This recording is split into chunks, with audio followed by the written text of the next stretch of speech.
Alright everyone, back in the shop, and today I'm going to show you how I finish edges. So after I get done sewing a project up, I cut my backing off, and on my edges I'm usually left with some residue from glue. You get, when you cut the knife, sometimes it's not perfectly even, you get little bumps and ridges.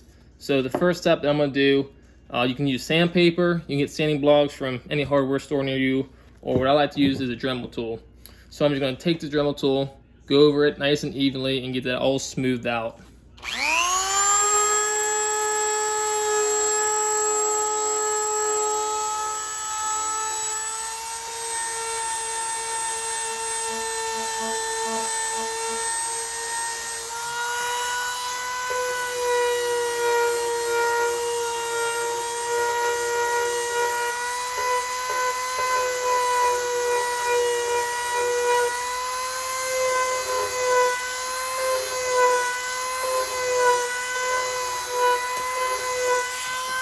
Just like so. So now, got a nice uniform piece, all even. You don't want any bumps or ridges that'll mess up when you're going to burners. So now at this point, nice and even, I'm gonna grab my edge beveler, and I'm gonna run it across both sides. So this is just a number 2 craft tool from Tandy. Nothing fancy, but I use on most of my projects. So I'm just gonna go ahead, run that on both edges, front and back.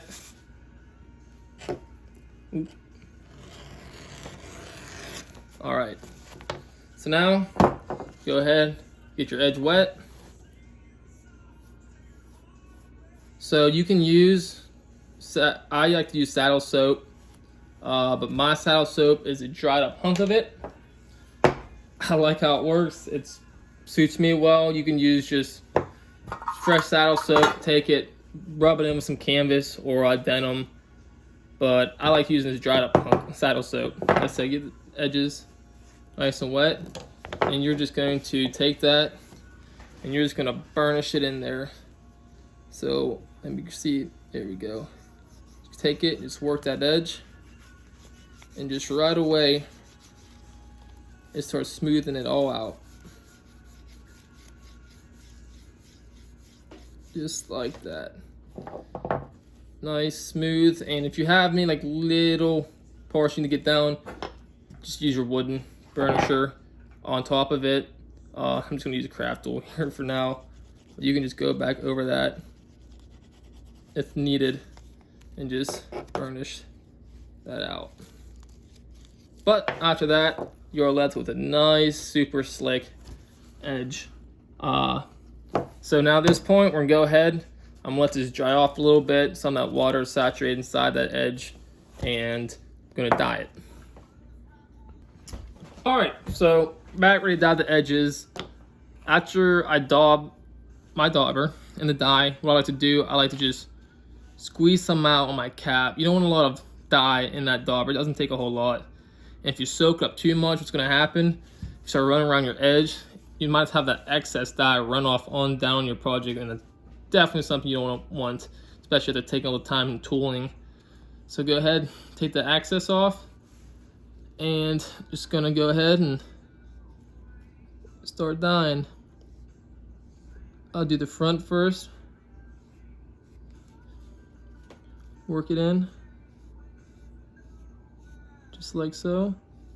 Get a nice even edge going all the way down through. We go ahead and take it, flip it around the back, and do the back.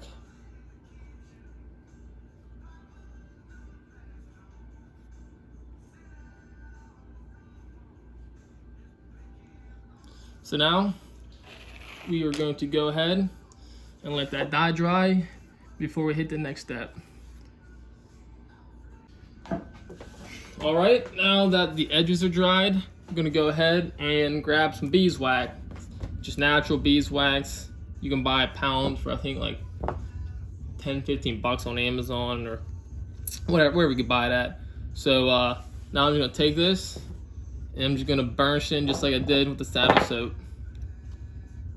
Gonna go ahead and just rub it in there just like that.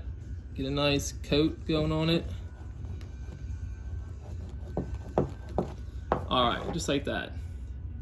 I'm gonna take a piece of denim and I'm going to just burnish that in.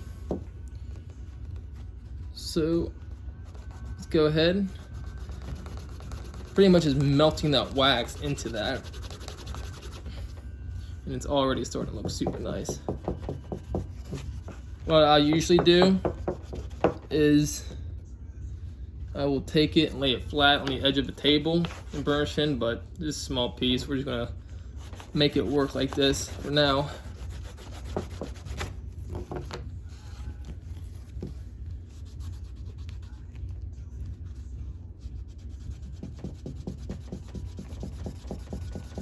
All right, just about like that. Sometimes you get some excess wax that fell off the side, so you just take a rag and I'll just clean that off just like that. But either way, that's your edge. Nice, smooth. Oh, the dye doesn't come out, seals that in, and you get a nice clean looking edge.